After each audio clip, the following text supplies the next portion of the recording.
icambere y'ibindi bintu byose, umuco wa mbere w'abana b'Imana n'urukundo. Ubu ni wo muco fondamental, kuvuga ngo umugigwa cyangwa umugenzo cyangwa ikintu cyose twokora kitubakiye ku rukundo tuba duhushije intumbero ya Kristo, kuko Yesu yaravuze ngo ikimenyetso kimwe cyambere kiruta ibindi vyose kizokwereka abantu ko turi aba Kristo, ngo nuko dukundana. Nta kindi yavuze ngo nuko dusenga cyane, nuko twambara neza impuzu ndende cyangwa amakoti cyangwa ibindi, cyangwa suko dusenga cyane, suko turirimba gose. Oya, nimwakundana niho bazomenya yuko muri abanje. igituma abantu bakizwa n'urukundo. Hari abantu musi badashobora no kwinjira muri bijya bizu twita ngo namashengero, batagishobora no kuvyinjiramwo, bigumira muhira kubera iki babakomeretse, bafise ibibazo byinshi bifatiye kuko batabonye urukundo mu ishengero. Niyo mpamvu ndiko ndakubwira nti urukundo niko rwatumye abanyavyaha begera, hama bakagira iki nabo bagacika abana b'Imana. Muga mu gihe uno musi tuvuga ngo turi shengero muga tutagira urukundo, si shengero rya Kristo, nirindi shengero pirata atari rya Kristo. Kuvuga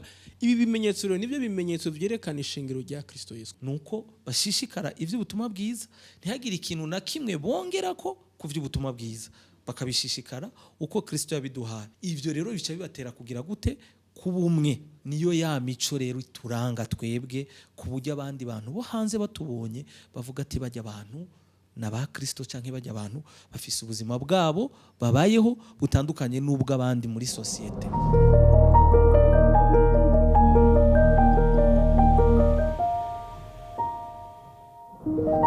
Reka ndakuramutse nongere ndaguhe n'ikaze mu kiganiro ubutumwa bwiza kuri bose. Aho muri kino kiganiro tuza kuganira ku mico y'ishengero n'ico Bibiliya ibivugako. Umuntu agaca yibaza ati mbega ico Bibiliya ivuga ku bijanye n'imico y'ishengero. Mbega imico y'ishengero hoho iyo bihuye na Bibiliya?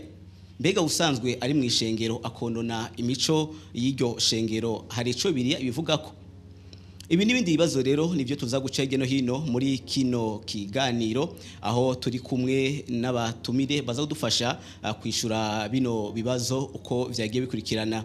Nkaba ndi kumwe na Pasteur Hervé Sengiyumva, asanzwe ari umwe mu barongozi b'ishengero Jesus Grace. Nkaba ndi kumwe kandi na Pasteur Jean Prudent Huberwa, asanzwe nawe nyene kandi ari umwe mu basanzwe barongoye ishengero Jesus Grace.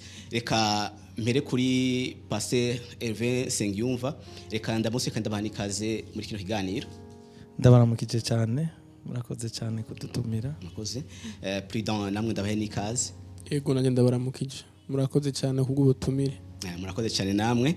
Reka nce mbwira mwese muriko murara kino kiganiro, namwe ndabahe ikaze kugira ngo kino kiganiro mushobore kugikurikirana, kugira ngo mushobore gutahura vyinshi.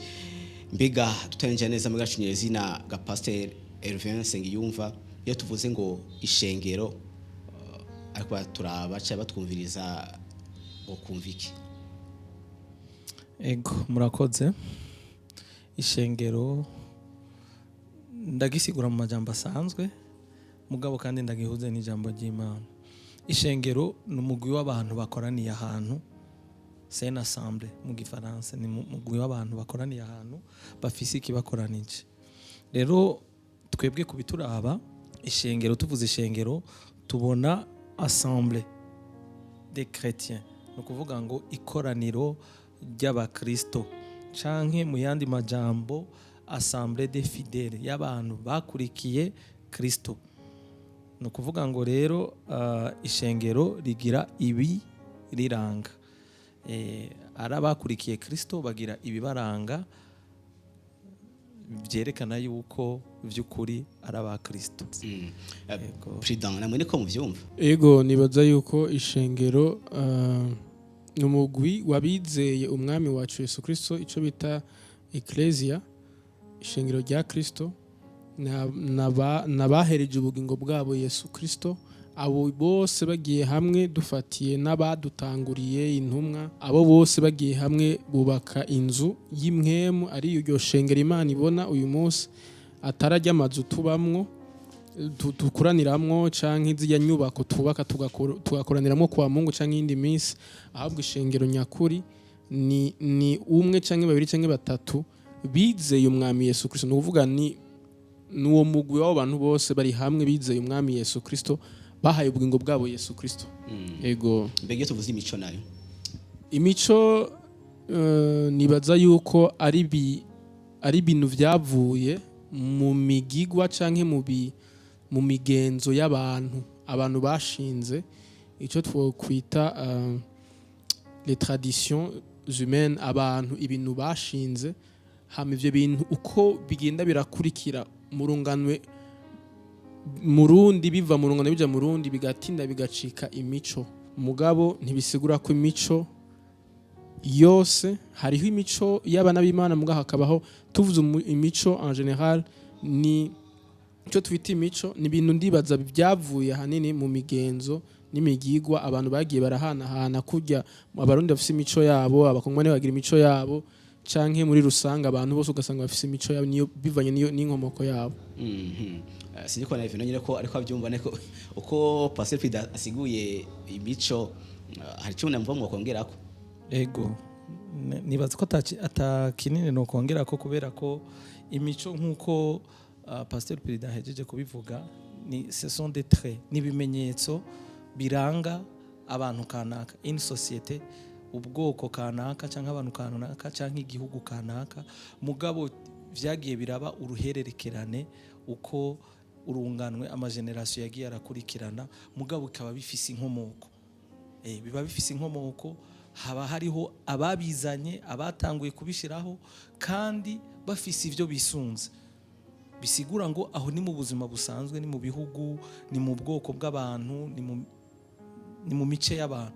Mwishengero naho imico irabaho kandi iyo mico nayo ifise inkomoko hehe mu ijambo ry'Imana kandi ifise inkomoko kuri inde, kuri Kristo Yesu. Aho ico twinjira neza mu biganiro iyo nguvuze ngo iyo mico ikitujana mu ijambo ry'Imana cyangwa imico tuyikura kuri Kristo, cyatubana imbere none imico y'ishengero Bibiliya yo bivuga kwiki? Okay, nukubanza tukamenya mbega iyo tuvuze ishengero niki, kuko ishengero nabonye umenga abantu baravyitiranya. Hariyo zijyanzu abantu basengeramo bazita ngo ni ishengero, les édifices, inyubakwa bazita ngo ni ishengero. Kandi uko hari inyubakwa niko hariho ubutandukane bw'abantu batandukanye. Hari inyubakwa yaha na hariya, n'abasengera aha n'abasengera hariya, bose bakagira ibibaranga vyabo basanzwe bagenderako nkabonye. Mugabo tuvuze ishengero tuba tuvuze bwa bwoko bumwe bwacunguwe na Kristo, ba bantu Yesu Kristo yitoreye akabagira inyegu akabashira ku ruhande. Amaze kubatora yabatoreye, no kuvuga ngo yabatoranirije ubuzima, abagenera ubuzima bagomba kubaho, niyo mico yabo. Rero ivyo navyo tubisanga mu ijambo ry'Imana. Tugiye kubivuga vyose ntitwobiheza, mugabo tuvuze ngo imico na Bibiliya, no kuvuga ngo Bibiliya ijambo ry'Imana, Bibiliya ijambo ry'Imana ririmwo imico yose y'abana b'Imana Imana ibagombako. Mugabo si muri Bibiliya yose, kuko urumva hariho abana b'Imana, hariho n'abantu b'Imana, hariho imico yabo mu isezerano rya kera n'imico yabo mu isezerano rishasha. Abo bose baratandukanye, mugabo ari muri Bibiliya. Nukuvuga rero ngo nukumenya twebwe rero bavuze ishengero nuko baba bavuze babandi bacunguwe na Kristo, abo mu gihe cya Kristo. Abacunguwe na Kristo rero bafise imico yabo ibaranga itandukanye n'iyabo mu isezerano rya kera bari bafise. Iyo mico ibaranga ni iyihe? Okay, reka dusome, kuko ahantu dutangura kubona ishengero ubwa mbere ni mu vyakozwe n'intumwa, igitabo cy'ivyakozwe n'intumwa. No kuvuga ngo mpwemu yera amaze kumanuka, hanyuma kuko Yesu yari yababwiye ati nimugende murorera, amaze kuzuka mugende murorere mu cyumba cyo hejuru, nzobazanira ubushobozi. Ubwo bushobozi nibwo hamanukira, buzobaha ububasha bwo kunshingira intahe uhereye Yerusalemu ukagenda no mu bindi bisagara vyose yavuze. No kuvuga ngo mpwemu yera bamanukiye ni bwa buzima, ni bwa bushobozi Imana yari bahaye bwo kubashingira intahe, bwo kumushingira intahe. Kumushingira intahe gute rero? Nuvuga ngo Kristo tumushingira intahe mu buryo bubiri. Ubwa mbere tumushingira intahe biciye mu cyo yakoze cyo kuducungura, kudupfira. Nivyo ubwa mbere na mbere tuvuga. Mugabo ubugira kabiri tumushingira intahe biciye muri iryo jambo, nico gikorwa yakoze, tukamushingira intahe biciye mu mibereho, mu buzima bwacu tubayeho.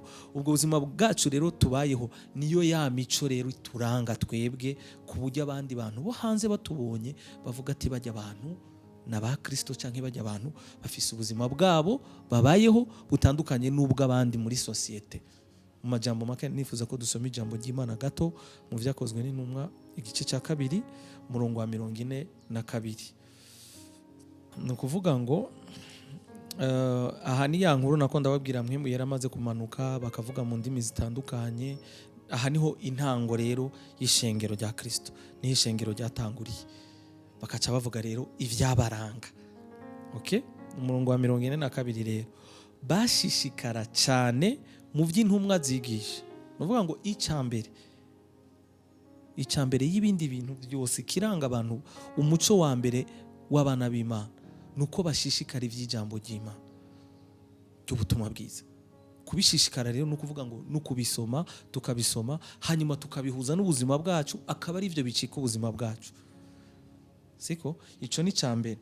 Ikigira kabiri ngo no kugira ubumwe, nuko babara abantu bari umwe, bafise inyo, bafise communion, bari communion, nukuvuga ngo bahuje umutima, bahuje n'inama, bafise icyumviro kimwe. Mbega ikintu gishobora gutuma abantu bava mu miryango itandukanye canke mu moko ibi byo mu isi bitandukanye, ni igiki gishobora gutuma abantu bahuza umutima bagahuza n'inama? Nta kindi, ni za nyigisho twavuze, ni bwa butumwa bwiza, ni rya jambo ry'Imana rituma uko bavyizera, uko babishishikara, niko babona kumwe ibintu, niko bumva kumwe ibintu. Nukuvuga ngo icambere kitabayeho, icya kabiri ntigishobora gukunda. Ntibikunda ko babaho ubumwe mu ishengero. Nico kibazo abantu bafise. Kandi ivyo rero nivyo bimenyetso sindamusiga biranga rya shengero Kristo yavuze ko azoza gutora. Nuko bashishikara ivy'ubutumwa bwiza, ntihagire ikintu na kimwe bongerako ku vy'ubutumwa bwiza, bakabishishikara uko Kristo yabiduhaye. Hama ikigira kabiri, ivyo rero bica bibatera kugira gute? Kubumwe. Siko ikigira gatatu rero tubona ngaha ngo no kumanyagura umutsima, gusangira bimwe bita ngo ni Sainte Seine, igaburo ryera. Okay, kumanyagura umutsima no gusenga. Iyo tuvuze gusenga rero abantu baravyitiranya. Tuvuze gusenga hari igihe abantu bibaza ngo nukwinjira, kuko n'umuntu agiye gusenga, agiye mu makoraniro avuga ngo agiye gusenga, nkuko nmejeje kubivuga. Nukuvuga ngo mugabo ugiye mu makoraniro, ugiye gukorana hamwe n'abandi, gusenga c'est la prière, c'est prier, no gusabana n'Imana, no kuganira n'Imana. Nukuvuga ngo ivyo bintu bine iyo utabibona bitari umuco w'abana b'Imana, ntushobora kwemera, ntushobora kuvuga ko ari ishengero rya Kristo. Nivyo bintu nyamukuru bigaragaza vy'ukuri icarico ishengero rya Kristo. Nukuvuga ngo gushishikara ivy'ubutumwa bwiza, inyigisho z'ubutumwa bwiza, kubumwe, ubumwe hagati y'abantu bizeye Kristo. Ikigira gatatu kumanyagura umutsima, gusangira ivyabo bagasangira. Ikigira kane no gusenga. Yego. Ati avuze ibintu byinshi, gusenga, gukorera hamwe, kumanyagura imitsima. Burya ivyo bintu bidondaguwe nivyo bica byerekana ko ibyo byose bigize imico y'ishengero. Yego, nashaka kongera ko ikindi kintu kugenda mwunganire. Yavuze imico y'ishengero ntishobora guhinduka bivanye n'ibihe. Uyu munsi byo tubona mu ishengero byo bita ngo l'église moderne, ishengero ry'igihe cy'ubu, umenga biri kure cyane y'ishengero rya mbere. Mugabo Yesu yavuze ko za gutorera irya shengero nyene yasize. Undi muco nashaka kuvuga wari mu ishengero, urukundo. No kuvuga ibi bimenyetso sitwe twabivuze biri mu ijambo ry'Imana, mu byakozwe n'intumwa, nivyo biranga ishengero. Bibiri vuga yuko wanashaka nico catuma ngo Imana ihora ibongera abakizo. Uyu munsi abantu barahamagara abakizo, bagahamagara bagaruha, kubera ko igituma abantu bakizwa si induru zacu canke si umuziki wacu. Igituma abantu bakizwa n'urukundo. Muga mu gihe uno munsi tuvuga ngo turi shengero, muga tutagira urukundo, si shengero rya Kristo, nirindi shengero pirata atari rya Kristo. Kuvuga ibi bimenyetso rero nivyo bimenyetso vyerekana ishengero rya Kristo Yesu. Kuko abantu gushika umunsi baribaza none iyo bavuze ishengero baba basanzwe kuvuga ni ibinyene bavuze mu byakozwe n'intumwa, niryo shengero nyamukuru. Ni kuvuga umuco w'abana b'Imana n'urukundo. Mugo uyu munsi reka ndaguha uburorero bukwereka yuko uyu munsi twamaze kubicanga. Uyu munsi jewe ndashobora kukwanka kubera ko tudasengera hamwe. nkakwanka complete ukaba umwansi wanje. Kandi Yesu we yagiye no ku rundi rugezo avuga ati nosoma ko mubwiza gukundana mwebwe, ahubwo n'umwansi wanyu mu mukundi. Nukuvuga turi muri ndi sezerano rifise indi mico atayihuriye na ya mico y'abantu ba kera. Nukuvuga uyu munsi rero nyambu uyu munsi ntashobora no gukunda uri ruhande rwanje, none umwansi wanje wone mukunda gute? Nukuvuga rero ko turi nyuma, turi en retard kuco Yesu yakoze. Nukuvuga rero umuco yashaka kumwunganira urukundo uyu munsi ni ikintu gikomeye cyane Yesu yadusigiye, niryo yaragiye yadusigiye nk'ishengero. Ishengero rero ritagira urukundo si ishengero rya Yesu Kristo. Hasanke habe hacafye umusaraba muniniya w'imetero 10, hashake ntumbaze ukuntu hoba hasa, mugabo ishengero twavuze ko atari inzu n'abantu, niko ijambo ry'Imana rivuga. Abo bantu rero bitirirwa ishengero rya Yesu Kristo, mugabo atarukundo ruri muri bo si ishengero rya Yesu Kristo. Kuko umuco twebwe twigishijwe n'ijambo ry'Imana, ubutumwa bwiza tubisomye mu byakozwe n'intumwa, Imana yasize umuco umwe uri fondamental, nigo n'urukundo rw'umwami wacu Yesu Kristo. Uti urukundo kuri wewe nico kintu kigaragaza neza yuko mu ishengero hari umuco cyangwa aco kigize imico y'ishengero urukundo. Ego urukundo si kubwanje ni kubw'ijambo ry'Imana. Hajya nyene basomye nico caranga kubisanza abana b'Imana, ninaco cyatuma abantu bifuza kuba mu bana b'Imana. Uyu munsi nyema mubona hari abantu benshi bahubwo bava mu ishengero bahunga. Nta muntu ashobora kuba mu ishengero ngo arihunge. Ishengero riri mu rukundo rwa Kristo, ririmo imbabazi z'Imana, ririmo uburyohe bwa Kristo, nta muntu yorihunga. No munsi abantu ahubwo kwinjira mu ishengero baragira iki? Barahunga. Hari abantu munsi badashobora no kwinjira muri bijya bizu twita ngo n'amashengero, batagishobora no kuvyinjiramo, bigumira muhira kubera iki? Babakomeretse, bafise ibibazo byinshi bifatiye kuko batabonye urukundo mu ishengero. Niyo mpamvu ndiko ndakubwira nti iwu ni wo muco fondamental w'ishengero, n'urukundo. Urukundo niko rwatumye abanyabyaha begera, hama bakagira iki? Nabo bagacika abana b'Imana. Urukundo niwo muco nyawo w'abana b'Imana, kuko nkuko pastor yavuze yasomye bijya bindi, ahari urukundo harabo bumwe. Burya nta bumwe bushobora kuba hatari urukundo ruhari. Oya, nta rukundo, nta bumwe buhaba. Bijya byose twavuze byose gusangira kuno musi ko ibyo dukora umuco twafashe ibintu Kristo yaduhaye nk'ubuzima tubihindura gusa ibintu novuga gute, ibintu biraho gusa muga bitagifise ubuzima. Abakera ntibasangira mu buryo kwa mufano, sinzi ukuntu kivuga mu Kirundi, ntibasangira mu buryo bw'ikigereranyo, ahubwo barasangira. Uranaho kera iyo bavuze ngo imitsima niko arizo njya bajya muri n'ubu nizo njya zabo, siko muga tungu n'umwe natwe dufise njya zacu, duvuga cumba ubugari, fungura musangire na bene data, siko. None nturabona yuko iyo umuntu musangiye hari ubundi busabane buba hagati yawe nawe? Abasangira agacupa bagira ubusabane hagati yabo, abasangira akamogi bagira ubusabane hagati yabo. Abakristo none bogira ubusabane gute batanasangira? Umwe wese aza arondera ivyiwe, hama agasenga n'ivyiwe, ni business yiwe, agaca yigira iki? Yitayira. Kuvuga iki rero? Ibi ni ibintu vyagiye biratakara mu ishengero. Mu ishengero rya mbere vyari bihari, abantu barasangira, ufise byinshi agasangira n'ufise bike, hama Imana ngo ikabagira iki? Ngo ikabaho urwo rukundo. Agape si ikintu twe dukora, ahubwo agape ni ikintu Imana ikora muri twebwe mu gihe twasangiye dufise umutima utarimwe akarohe. Sinzi uko kuranaho nuwo muco rero waranga abakristo. Nico gituma rengo Imana yahora ibongera bakizwa, kuko barumigwa, bararyoherwa, kumva uburoho, bakumva barahimba n'ubwo buzima bwabo bantu, barifuza kuba muri bo. Nico gituma mvuga rero niwo muco vy'ukuri fondamental w'ishengero rya Kristo. Pastor Elvin, ngerageje kumva ukuntu Pastor President agiranije ishengero rya mbere ry'ubu, cyane ko ishengero ry'ubu ryononye umuco w'ishengero. Niko namubibona. Okay, ego ndega ntona ndakubwire ikibazo dufise uno munsi. Twebwe twakuze batubwira ivyo batwigishije tukabifata uko. Nuko tutasomye ahandi mu gice ca 17 umenga n'umurongo wa 19 ha mu vyakozwe n'intumwa, baravuga ngo abakristo biberoya ngo bari umuco mwiza, bari bafite umuco mwiza, ngo ntibari batandukanye n'abayuda, ngo kuko bamaze kwigishwa ngo baragenda bagasubira mu bijya bigishijwe, bagasuzuma bakaraba ko ari ukuri kw'ijambo ry'Imana. Uyo muco rero waratakaye. nico cya kindi cya mbere nakubwiye kiranga ishengero rya Kristo. Nuvuga ngo no musa abantu bariga mu mashengero mugabo nta muco mwiza bafise wo kugenda gusuzuma yuko bijya bigishwa canke bijya bubakiye ko bijya imico n'imigenzo, kuko bujya ishengero ni dini, ni ukuvuga ngo n'abantu bakoraniye hamwe gusenga Imana bakaca bagira imigigwa n'imigenzo ibaranga. Ni ukuvuga ngo rero imigigwa n'imigenzo ikorwa mu ishengero iyo itisunze ijambo ry'Imana, kandi ijambo ry'Imana niri, ni ukuvuga ngo umugigwa cyangwa umugenzo cyangwa ikintu cyose twokora kitubakiye ku rukundo tuba duhushije intumbero ya Kristo, kuko Yesu yaravuze ngo ikimenyetso kimwe cya mbere kiruta ibindi vyose kizotwereka ko kizokwereka abantu ko turi aba Kristo, ngo nuko dukundana.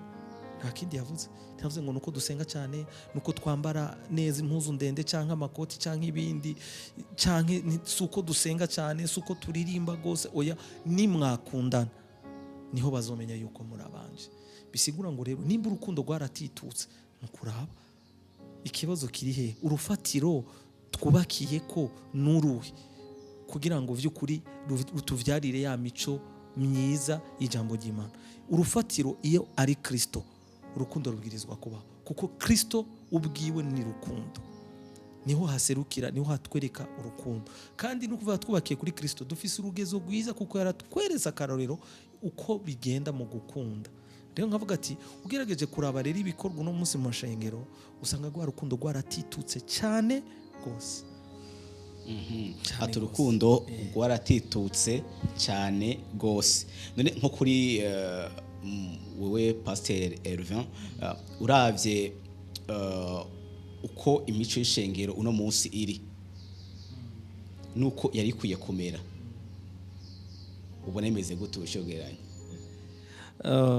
Umbajije ikibazo kigoye, ariko kandi je ndakikwishura nisunze ijambo ry'Imana. Ico kibazo ni kibazo Yesu yagize akiza ngaha kwisi. Yakigize kubera iki? We yaje avuga ubutumwa bwiza, hanyuma acahura n'abantu bari bamaze imyaka n'imyaka batwara amadini rekominota, abantu bitwa ko basenga mugabo uko gusenga kwabo kwari kwarahindutse kujamo imigenzo n'imico bidahwanye n'ukuri kw'ijambo ry'Imana. Hanyuma Yesu aza babwira rero ivy'ubutumwa bwiza, aza babwira ivy'urukundo, aza babwira ngo barababwiye ngo niwagira gutya ngo niwasambana canke niwagira uku, baravuze ati mugenzi wawe canke ntiyagukubita ikofi ry'iburyo hindukiza iryinyo kurindi dimwe, nawe acabwira ati ahubwo umuntu agukubise ikofi ku musaya w'iburyo hindukiza n'ibubamfu. Nukuvuga ngo azanye ibintu bishasha binyuranye n'ivyo bari basanzwe, hategerezwa kubaho resistance. Bisigura iki? Nico kibazo abantu biki gihe dufise, abantu bararesista ku butumwa bwiza. Kubera iki? Bafise ibintu byinshi babayemo imyaka myinshi, hanyuma kugira ngo no musi umuntu abazanire ivy'ubutumwa bwiza birabagora. Baca bavuga ngo ni ivy'ivyaduka, ngo ni inzaduka, ngo ni inyigisho. Mugabo reka dusome gato muri Matayo igice ca 15 n'akarorero gatonya. Matayo igice ca 15 ndasoma nihuta, sinsoma vyinshi mugabo n'akarorero gasanzwe. Ngo Yesu agaye inyigisho z'abafarisayo, aravuga ngo maze abafarisayo n'abanyabwenge b'ivyanditswe baza kuri Yesu bavuye i Yerusalemu, baramubaza bati niki gitumye abigishwa bawe barenga imigenzo twabwirijwe n'abakera? Urumva, imigenzo babwirijwe n'abakera. Urumva, ntibakarabe iyo bagira bajye. Urumva iki kintu? Gukaraba gusa gicitse ikibazo. Nawe arababaza ati none mweho niki cyatumye murenga icyagezwe cy'Imana kubw'imigenzo yanyu? Ni ukuvuga ngo iyi migenzo yari yaracitse icyagezwe kandi atari icyagezwe cy'Imana. Bisigura ngo umuntu yabirenga ko yarahanwa nk'uko umuntu yarenze ku cyagezwe cy'Imana. Ni nako bimeze uno munsi. Hari imigenzo bashize mu ishengero iki cyagezwe cy'Imana, kandi ugerageje kuraba mu ijambo ry'Imana ugasanga na hamwe biri. Urumva? Murongo wa 4, kuko Imana yavuze iti wubahe so na nyoko, kandi iti ututse se canke nyina ntazabure kwicwa. Ariko mweho mugira mutu umuntu wese abwira se canke nyina ati ico nari kugufashisha nico nzoshikanira Imana. Urumva barabihinduye. Ijambo ry'Imana ryavuze wubahe so na nyoko ntumutuke. Aha nawe bakavuga ngo ivyo nari gufatisha abavyeyi banje ngo ndabitangira Imana. No, Imana niyo kwivuguruza. Imana yavuze ati abavyeyi bubahirize, nuvuga ngo abavyeyi ni priorite. Nivuga ngo jewe ngo nubasha Imana gusumba abavyeyi. Oya, Imana yatubwiye twubahe abavyeyi. Siko nico nicagezwe c'Imana. Baracishe bacishishije imigenzo yabo. Urumva ico ni ca kabiri. Umurongo wa 6 ngo ntiyubahe se canke nyina, none mwatituye ijambo ry'Imana kubw'imigenzo yanyu. Nuvuga ngo abantu baratituye ijambo ry'Imana kubw'imigenzo yabo. Hari imigenzo y'abantu ugerageje kurama ijambo ry'Imana atana hamwe yanditse, mugabo kubera bikorerwa mu ishengero aho vyitwa ko ari mu bantu b'Imana vyaracitse ukuri, vyacitse cyagezwe. Mugabo ugerageza kurama ijambo ry'Imana ukabibura. Niho yacavuga rero ku murongo w'inyo ngo mwandyamwe. Yesaya yavuze neza ivyo yavugishwa n'Imana kuri mwebwe. Ataba abantu banyubahisha iminwa yabo, ariko imitima yabo iri kure yanje. Basengera ubusa kuko inyigisho bigisha ari vyagezwe n'abantu. No kuvuga ngo rero inyigisho zigishwa uno munsi mu mashengero ni vyagezwe n'abantu cyangwa n'ijambo ry'Imana. Umuntu yobimenya gute rero? N'abantu bo bimenya gute atamuco mwiza bafise gusoma ijambo ry'Imana kugira ngo bamenye ko bijya bigishwa mu mashengero ari vyagezwe n'abantu canke ari ijambo ry'Imana. Ikibazo rero naho kiri. Pasteur Président, twisunze ico Pasteur Hervé aje gusigura, tukiswa kandi n'ijambo yasomye ryavuzwe na Yesu Kristo bango nimwakundana, nivyo bizo kwerekana cyo bizogaragaza yuko muri abana b'Imana. Ako tukabona ko ishengero rimwe n'irindi rifite ukuntu rishiraho imico. Mbe muri ico gihe iryo shengero mugire rishiraho imico, mugabo twana ko rwa rukundo ruko ruragenda, iryo shengero bariko rijahe. Ego urakoze kumbaza ico kibazo kirakomeye cyane, kuko uyu munsi umuntu aribwira yuko ari mu ishengero mugo gasanga mu nyuma nta shengero ari mu ishenge, ari mu idini ry'abantu mugabo ntari mu ishengero rya Kristo. Rero reka dutange umuco gatonya kugira umuntu ashobore kumenya ati burya rero sindi mu ishengero rya Kristo, ahubwo ndi mu idini ry'abantu. Kuko iri jambo reka dusome iri jambo nyene nahejeje gusoma ni ibintu vyoroshe kubisanzwe, kuko n'amajambo Yesu yivugiye si amajambo nico tubamubonamo ko turasoma amajambo Yesu yavuze atari amajambo yacu. No kuvuga ngo iri jambo Yesu yaribwiye abanyabwenge b'ivyanditswe canke abafarisayo, kubera ko bo bari kubamuzanira ivyagizwe vyabo, bamuzanira imigigwa yabo. Igitangaje nuko hari n'imigigwa myinshi bo biyongereyeko itari no mu mategeko ya Musa, biyongereyeko bo ubwabo, hama bace babigira ngo ni ivyagizwe n'Imana. Uyu munsi ugerageje kurabusanga buri mugwi umenga bafise ibintu bagenderako vyavuye ahantu, sinzi ko ari umukuru canke ari uwundi muntu yatanga ico kintu avuga ati ukuva uyu munsi ibintu bigenda gutyo na gutyo, hama abantu bakabigenderako, mugabo atari cagizwe n'Imana, atari ivy'Imana yashinze. Rero biroroshe inyishuri nga Yesu yaciye ababwira. Rero ijambo Yesaya yavuze mu gice ca 29, ni kuvuga ngo ikosa abisirayeli bakoze kuva kera na n'ubu iryo kosa riracakoreka uyu munsi. Yesaya yavuze gute? Ngo aba bantu banyubahisha iminwa yabo, ariko imitima yabo ngo iri kure yanje. Umurongo w'indwi kuri Mariko 7, umurongo w'indwi havuga ngo bansengera ubusa ngo kuko inyigisho bigisha ari vyagezwe n'abantu. Wibuke yuko ibi vyagezwe ari byo vyatumye habaho iyo mico. Abantu rero bagahitamwo kugendera mu mico y'abantu yavuye mu bwenge bw'abantu. Hari version bavuga mu Gifaransa ngo la philosophie humaine. Ni kuvuga ni ibintu gusa vyavuye mu nuvuga ngo n'umunsi nanje nkavuga nti kuva uyu munsi jere nkeniye abantu bazogenda bacuritse, hama hagacagira abantu bankurikira bagenda bacuritse, basenga bacuritse. nanjye nkaba mpejeje gushinga idini mugabo tukibagira wa muco Imana yaduhaye, tukibagira ya migigwa Imana yaduhaye ariyo yo y'ukuri. Kwa gusoma ijambo ry'Imana igituma n'umunsi abantu bahendwa ni kubera iki ntibasoma ijambo ry'Imana.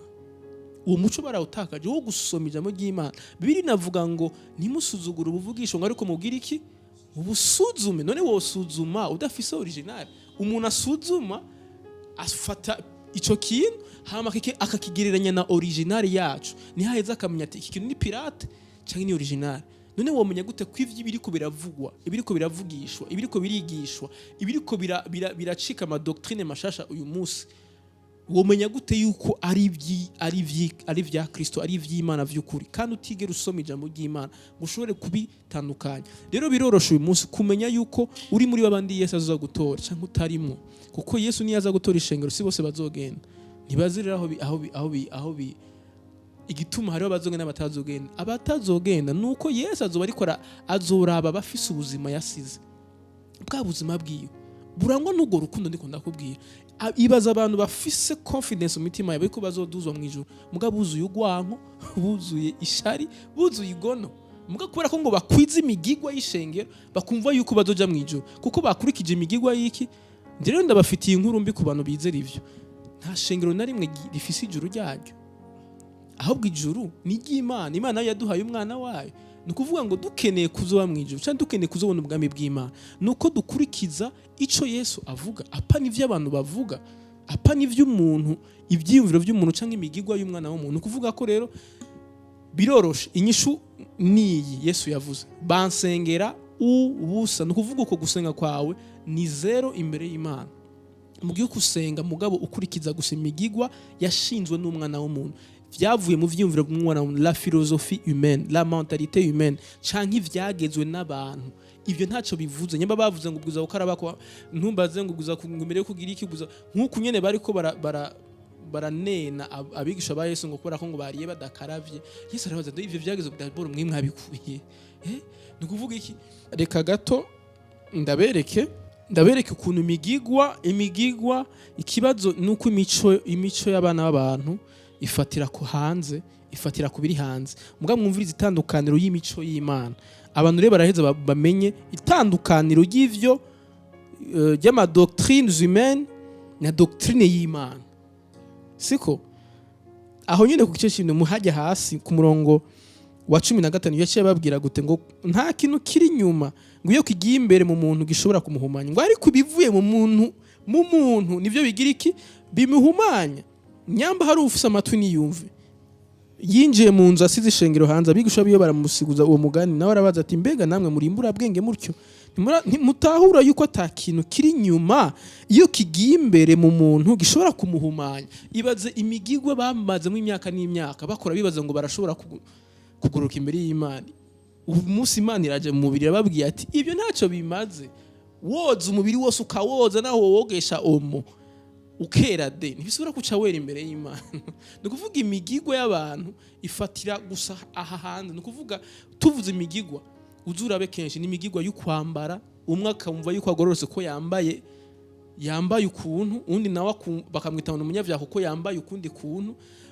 Abandi nukuvuga uzurabe kenshi vyitwa ngo ni mico n'ibiki, kenshi bifatira kuki ku mubiri, kuvyo umuntu abona. Mugabo yamara umuco w'Imana ufatira mbere na mbere kukiri umutima imbere. Nivyo ariko arababwira ati kandi aravuga ati biri imbere y'umuntu nivyo bimuhumanya, kuko imbere mu mitima y'abantu havamwo ivyiyumviro bibi, ubushakanyi, ubwivyi, ubwicanyi, ubusambanyi, ukwifuza, kugira nabi, ubugunge, ivy'isoni nke, ijisho ribi, ibitutsi, ubwibone, ubupfu. Ivyo bibi vyose biva imbere nivyo bihumanya umuntu. Igituma rero abantu gushika uyu munsi binyuranye cyane uyu munsi n'ibikiri ku mutima w'Imana, nuko abantu badevelopye canke bashize imbere imigigwa yo ku mubiri. Umubiri baraweza, umubiri barawambika neza, muga baribagira imitima yabo. Imitima yabo ihoramwo igono, ihoramwo ishari, ihoramwo kwifuza, ihoramwo ibi vyose bavuze ngo ijisho ribi ngo bitutsi. Kubera iki? kubera bigishijwe yuko wowe ni wakora gutya gusa nta kibazo, wowe ni wagenda ugororotse uko bivanye n'ivyo twe twizera ni sawa. Mugabo bibagira mu mitima ko Imana uzobona Imana n'ufise umutima wejejwe uranahura. Ni iki rero naha tubonera itandukano rikomeye cyane. Doctrine y'Imana ubwa mbere na mbere Imana ikemura ikibazo ku muzi w'umuntu nawe n'umutima wiwe. Nukuvuga ibanza kwanza gutanga umuco. Reka mvuge gato terme bakoresha abarundi ngo umuco ni terme nziza. Umuco bisigura lumière. Muga mu gihe ivyitwa ngo n'umuco ahubwo bituma abantu bakora bibi ntuba ntabakira umuco aba ari ikindi kintu n'umwijima ucitse umwijima. Ahubwo rero reka twige umuco w'ukuri. Umuco rero nyakuri ni Yesu Kristo. Ni Kristo Yesu mu buzima bwacu mu mitima yacu. Abantu bareke guta umwanya cyane gose mu gukurikiza ibibwirijwe n'abana b'abantu, ahubwo biteho cyane kumenya ico Kristo akeneye. Ego. Reka twibutse ariko badupikana yuko twaganira kuri kino kibazo ku mico y'ishengero nico Bibiliya ivuga. Mbega Pastor Elvin, aha twumvise ukuntu President asiguye, cya twumva neza yuko imico y'ishengero ntisha gushitsa umuntu kugororoka. Ego cyane. Twagumye tuvuga iryo jambo imico y'ishengero. Misanzwe ivyo bintu bibiri tubitandukanije turashobora gukuramo ikintu cyiza. Ni ukuvuga ngo umuco ni uranga ishengero. Ni ukuvuga ngo ishengero ritagira umuco ntiriba ari ishengero. Ariko rero ni ukumenya mbega uyu muco ni Kristo cyangwa ni muco w'abantu. Naho hari ikibazo mu bisanzwe. Rero iyo tubonye ivyo bita umuco n'imigenzo y'ishengero binyuranye n'umuco wa Kristo, bica bitugora kumenya mbega rijya n'ishengero canke ni dini canke tugite gute. Ikibazo kica kiza aho. Nico gituma rero mfatiye mbaye nk'uwunganira pasteur kuca yariko aravuga, ni ukuvuga ngo nugusuzuma neza tukaraba vy'ukuri mbega ivyo dukora bivuye mu mutima ibwina canke bisunitswe n'ikindi kintu. Hari umuntu yambara akikwiza atari uko bivuye mu mutima, mugabo ari uko ari itegeko ry'ishengero. Naho urambona ahantu abantu bakaza gusemba baririmbye bakababwira ati nta muririmbyi w'umukobwa yemerewe kuza kuririmba yambaye ipantaro, akaca yambara igikwembe. Mugabo ni ukuvuga ngo ipantaro yanse kuyambara ku mubiri, mugabo mu mutima arayambara. Urumva ikibazo abantu aho bigore. Abantu bareka kwambara impuzu ngufi, mugabo mu mitima yabo barayambara. Urumva aho bigore. Rero tukaca none Imana iraba ku rukoba. Nico gituma Paulo yaciyandikira abakondi navuga ngo uhereye ubu, Abikorino bakabiri igice cya 5 ku murongo wa 15, ngo uhereye ubu ngo nta muntu tuzosubira guharura ku rukoba, ngo nkuko Kristo twamye tumuvuga tuvuga ibisekuru vyiwe, ngo mugabo uhereye ubu ngo nta muntu tuzosubira guharura ku rukoba. Akaca bisigura, akaca avuga ngo urumva ngo kuko ngo abari muri Kristo Yesu ngo abacitse ivyaremwe bishasha, ngo ivyakira biba bihise. Nico gituma abantu tutabaharurira ku rukoba cyane, ahubwo tubaharurira kuco bemera mu mitima yabo. Kuko kwizera ko mu mutima niko gutsindanishiriza umuntu imbere y'Imana, niko gutuma Imana ishobora kuvuga ati uyu nivyo aremera, ivyo yemera nivyo cyangwa ivyo yemera sivyo. Nayo ni ukuvuga ngo ivyo hanze biseruka bigaragara hanze, iyo bitavuye indani bidasunitswe n'ikivuye indani, muga bigasunikwa n'ikintu kivuye hanze ku bantu, ntibishobora gutsindanishiriza umuntu. Sinzi ko nabivuze neza. Ni ukuvuga ngo iyo umuntu akora ikintu kuko ari itegeko yari yahawe n'abantu, ntagikore kuko bivuye mu mutima bivanye no kwemera kwivuga ati je bivanye no kwizera Kristo. Ni ukuvuga ngo uko kwizera niko kunteye kwambara uku, niko kunteye gukora uku, niko kunteye kugira gute. Mu bisanzwe nico kibazo dufise, niko ukwizera kwacu gushobora gutuma tugira imico myiza cyangwa ukwizera kubi gushobora gutuma tugira imico mibi. Uvuze ijambo rikomeye cyane ati hari umuntu ashaka kuba ahantu kora ya mico akavyubahiriza kubera ko imico, ariko mu mutima fatiye kwa impuzu. Nacinibuka umwana umwe nyine yamubwiye ngo pfukama, umwana aranka mugasa cyaraza ngo pfukama kubera atinye se. Umwana abwira se ngo ndapfukamye, urabona ku mutima ngo ndahagaze. Bisigura ko umuntu ashobora kuba ari mu ishengero kuri kwa ya mico, ariko mu mutima ariko aranyikizwa. Mbega muri ico gihe cyane rero kubwa bundi imico y'ishengero ruce gumenga ntishise umurugoroka ahubwo iramwica mu mpemu cyane. Okay, je nibaza ko irabica. Urazi gituma ibica. Yesu yarabivuze ahandi ariko aravuga ku bafarisayo. Ngirega mwebwe muremereza abantu ibintu mudashobora no kwikoreza n'urutoke rumwe. Uri kurumva? Ivyabananiye bagashaka ko abandi babishobora. Kandi nabo bazi neza yuko bidakunda ko babishobora. Siko? Naho riri ikibazo kiri. Nuvuga ngo rero imico n'imigenzo yaje gucinyiza abantu ikabereka yuko badakwiriye. Kandi vy'ukuri ijambo ry'Imana Kristo numuco uturasira, umaze kuturasira mu buzima ukatuvyarira ubuzima bwiza. Nico kibazo abantu bafise. Urumva nibi vyagezwe tuvuga vyo mu ijambo ry'Imana. Igituma Imana itashimiye ko ivyagezwe ari byo biguma bitugenga twebwe ni kubera iki? Nukuvuga ivyagezwe vyatumenyesha ikibi mugabo ntibiduha ububasha bwo kureka gukora ikibi. Niyo migenzo y'abantu.